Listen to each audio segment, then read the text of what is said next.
Fox 5 and Hot 97 present Street Soldiers with Lisa Evers. I'm so glad you're joining us for this episode of Street Soldiers on cryptocurrency and NFTs. You know, we're hearing about cryptocurrency everywhere, from friends and family members to social media. We're also hearing some of our favorite entertainers, athletes, and brands putting out NFTs, non-fungible tokens. So what are they really? And more importantly, is any of this for you? We are familiar with government-regulated bank-controlled currency like the US dollar, the Japanese yen, and the euro.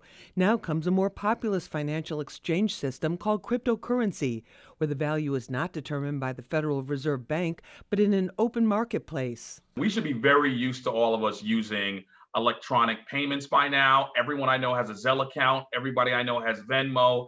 Everybody I know has a Cash App. And so we're already doing this. So this is not like going out to left field and saying, wait a minute, we're not using cash anymore. I'm like, people don't use cash now. So this is just another way to decentralize what the banks in our country have done for centuries and put it into the hands of the people. Video gamers are also familiar with digital currency. Many major multiplayer games like Call of Duty and Fortnite have built-in digital wallets for players so they can buy various in-game enhancements. You have experience with in-game currency. So you know that if you put in real money, you're going to get this virtual currency that will buy you something in-game. All cryptocurrency is that, but in real life. Cryptocurrency is becoming more widely accepted. The NBA's Dallas Mavericks franchise is now accepting it for game tickets and team merchandise purchases. Bitcoin, Ethereum, and Dogecoin are the three most common types. Investors also buy crypto with the hope of it increasing in value like a stock. As with any investment, there are plenty of scams. The U.S. Securities and Exchange Commission has issued investor alerts and warnings. The advice I'd give anyone is just make sure you do your homework. You don't want to go in haphazardly with your hard-earned money and invest in something because you heard it on a social media post. You've heard about NFTs. The acronym stands for non-fungible token, a fancy way of saying unique or rare. Musicians like hip-hop artist French Montana, TV host Nick Cannon, and other content creators and visual artists are turning their unique works into a secure digital format that can be bought and sold. This ability of a non-fungible token to prove the rarity or the uniqueness of something is what's really letting everyone from visual artists to musicians to real estate agents selling deeds to properties capitalize on that ability to accrue value. The biggest risk with investing in any NFT or crypto is that you won't be able to get your money back at a price that you'd like it at. And so if there's broad adoption, lots of people are using it, there's safety in numbers. As with any investment, experts say it's buyer beware, especially because it's all so new. Let's find out what our panel has to say. Joining me for this episode, Cherie L. Smith. She's the editor-in-chief of Laptop Magazine. Cherie, great to have you with us. Pleasure to be here, Lisa. Thank you so much. Also with us is Michael Del Castillo. He's the senior editor at Forbes. Michael, great to have you with us. Thanks for hosting. Thank you so much. Also joining us is Mark C. Smith. He's a senior vice president of investments for Wells Fargo Advisors. Mark, great to have you with us. Hey, thanks, Lisa. Mark, I want to start with you on this. What exactly is cryptocurrency, and is it the same thing as Bitcoin? Yeah, so cryptocurrency is basically a bunch of currencies like Bitcoin that make up a new universe of electronic money, right? And so that's where we want to start from, is like cryptocurrency really was derived in the last 10, 15 years out of blockchain technology, which allows there to be an open ledger anywhere in the world. A computer can go in and see different trades that happen with all the different cryptocurrencies. Bitcoin is just one of the many, and it allows for there to be, historically, we've had to have banks be the arbiter of how much money we all have as a society or individually, correct? And so what you're seeing now is that you're taking that power out of the banks and putting it into this open ledger system with using blockchain technology. So Bitcoin is basically an offshoot of blockchain technology, which allows you to have a certain currency, a Bitcoin, that you can mine. There's only a certain amount of them out there. And when you mine them, they were given a value that the community of people who buy Bitcoin put and attribute it with. So Okay, that's, but Mark, let me, yeah. we're going to talk, let's talk about that. We'll get into the value, but Cherie, I want to bring you in here. When we hear this term, because some of this is going to also be just us understanding the terminology that's used with this. Blockchain, what is the blockchain and blockchain technology? Blockchain is basically a digital database, but unlike a regular database, the information is gathered in chunks or blocks, and it's spread over a bunch of nodes by a bunch of systems. So when you have people saying that they're mining for crypto, or like they're basically giving their power, their processing power to the blockchain to help build out the blockchain. So once the information is compiled, enough information is compiled, that closes up the block, and the next round of information creates another block, and that creates the chain. It makes for a very secure system. So you don't have a robber baron coming to try to take your monies. Michael, in terms of the different types of currency, are there different types of cryptocurrency? Like we have the US dollar, we have the euro, those different types of currencies for different countries. What do we have in cryptocurrency? Yeah, there's definitely different types of cryptocurrency. Bitcoin is one type of that cryptocurrency. It's the best known. It's the largest by market value, and it's the oldest. But there are over 1,000 different kinds of cryptocurrency, depending on how you count it. But importantly, not all of them actually have value.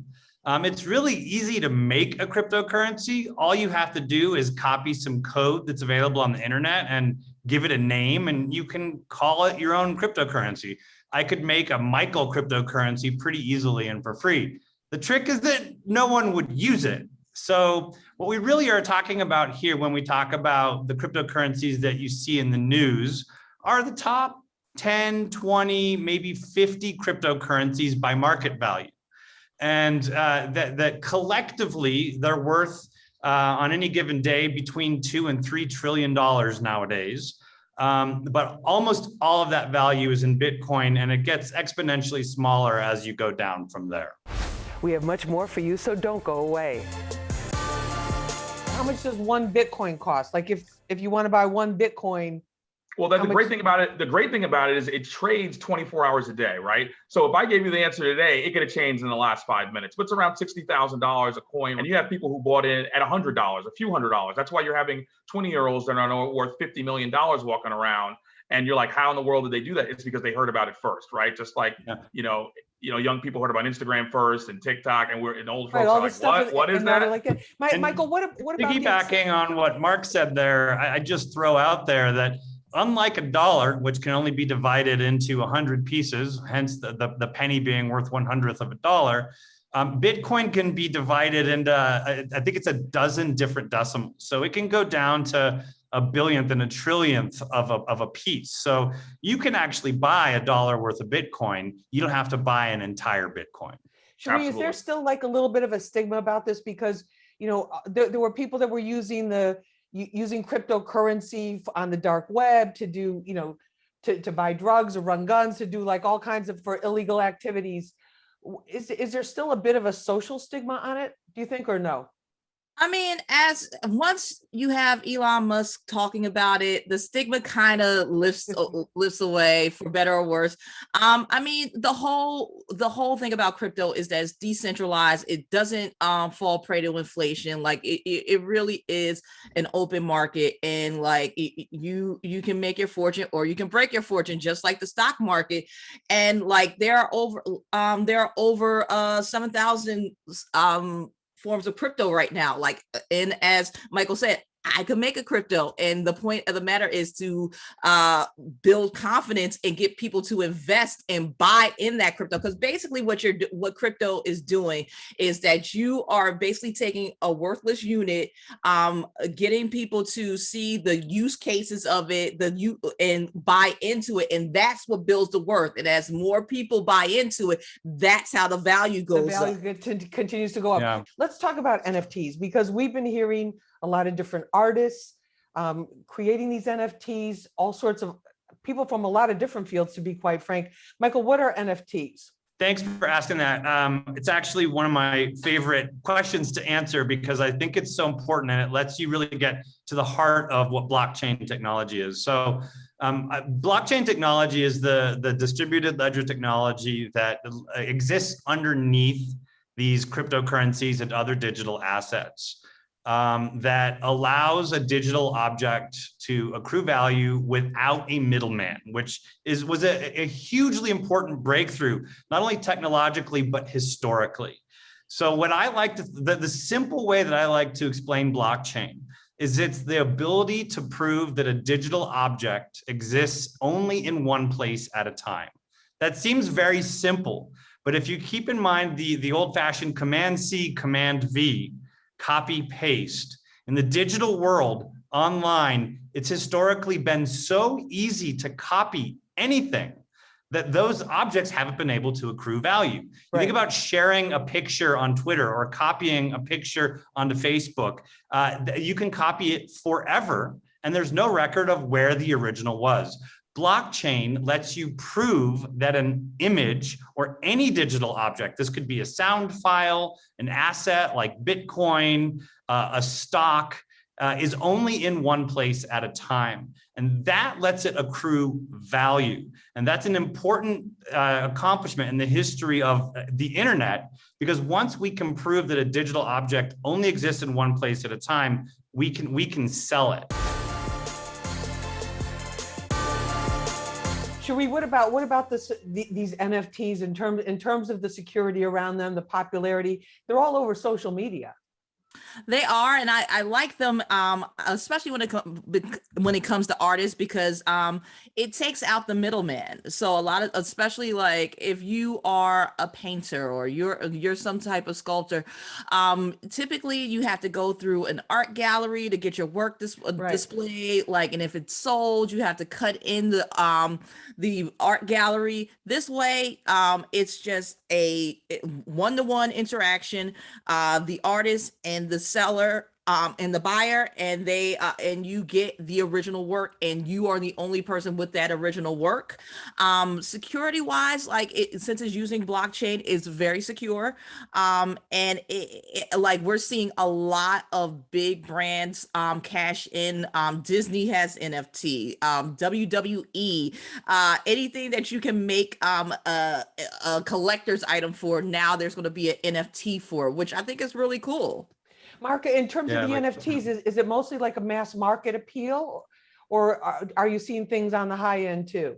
Well, I think that NFTs has a huge play in the metaverse, right? I don't know if anyone has an Oculus here, but I recently got an Oculus last Christmas, and you can see that the applications for NFTs are kind of limitless when you're thinking about creating a completely 3D world or something that's augmented reality. NFTs become even more valuable because as people spend more and more time in these digital settings, you're going to have a value placed on what they're seeing in this new, digital, metaverse, right? So that, in essence, makes everything more valuable. So if you have a pair of Jordans in the metaverse that hundreds of thousands of people are seeing you in virtual reality walking around with, isn't that more valuable than having a pair of Jordans in reality when you may not have seen anyone that day? So that's and you're seeing Nike, in the last couple of weeks, say that this is a huge opportunity for us, and we're going to go ahead and copyright everything Nike that we possibly have ever done, but we're going to do it in a digital setting so that if anyone's wearing Nikes in the metaverse, Nike's getting a cut on it. And then, Mark, in terms of the NFT stands for non-fungible token, right? Correct. And then what exactly is that? Is that's the unit of value? Yeah, basically going back to blockchain, you're putting the blockchain technology on an essentially like a JPEG, an image, a video. And so you're able to have a quantifiable value to that because it can't be replicated. That's where the value is.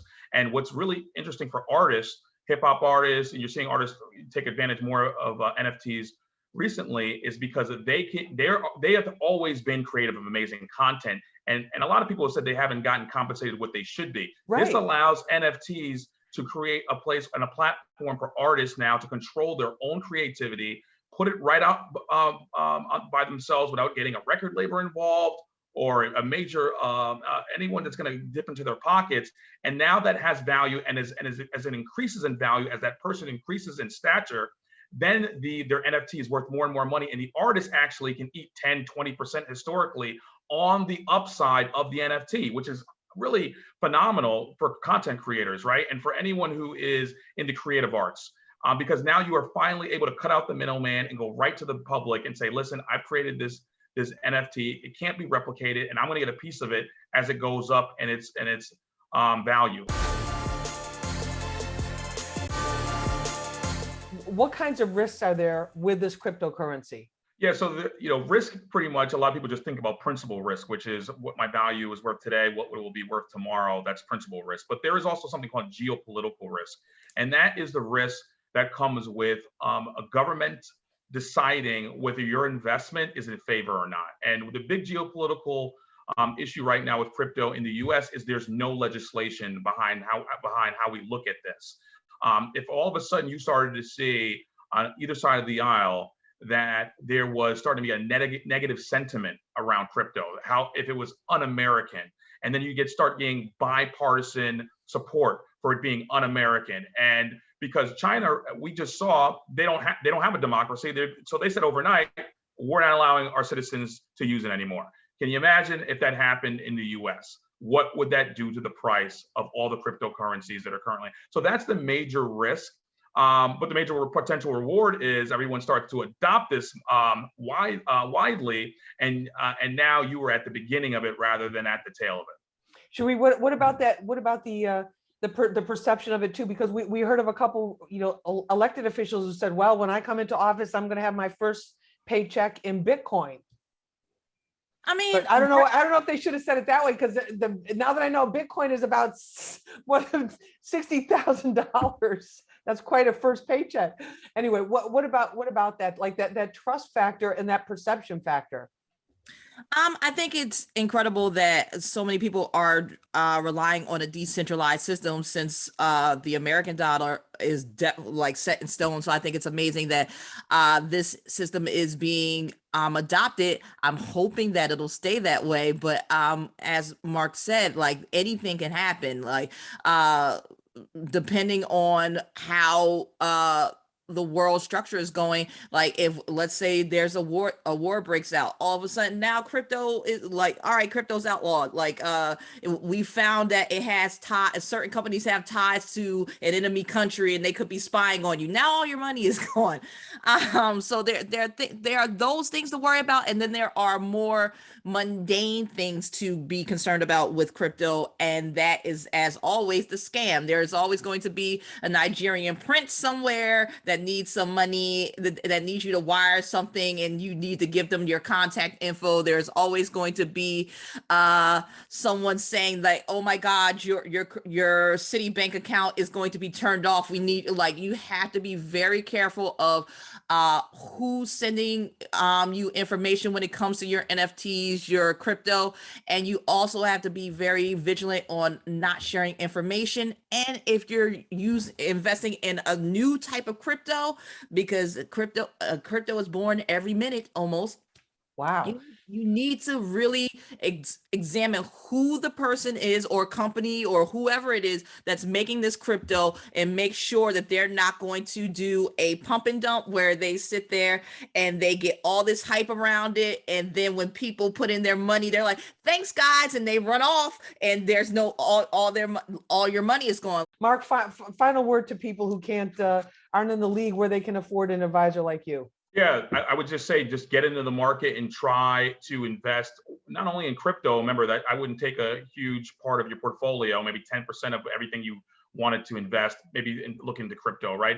But I think that when you're looking at the stock market with individual stocks, which is what my world is, just getting in and just opening an account on one of these discount brokerage firms, or right now it's actually free trading, right? So you can go on, open an account, start with $100 and start buying into indexes, right? You don't have to do any homework with an index fund.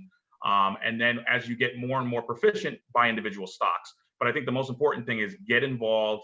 There's no better time than the present. And always remember that you can dollar cost average, which is every pay period, you put $20 in the market, $40 in the market, whatever you could afford. and you'll start to see growth over time. It's not a get rich quick scheme. It's called investing. And so you invest in it just like you invest in a business or in yourself. You do it over time, you do it methodically, and you make it like a habit, like anything else in life that you want to achieve. Thanks for joining us for this episode of Street Soldiers on cryptocurrency and NFTs. You can watch it again and share it on our Fox 5 NY YouTube page. Remember, use your mind, it's your best weapon. I'm Lisa Evers. Let's push for peace, love, and justice for all.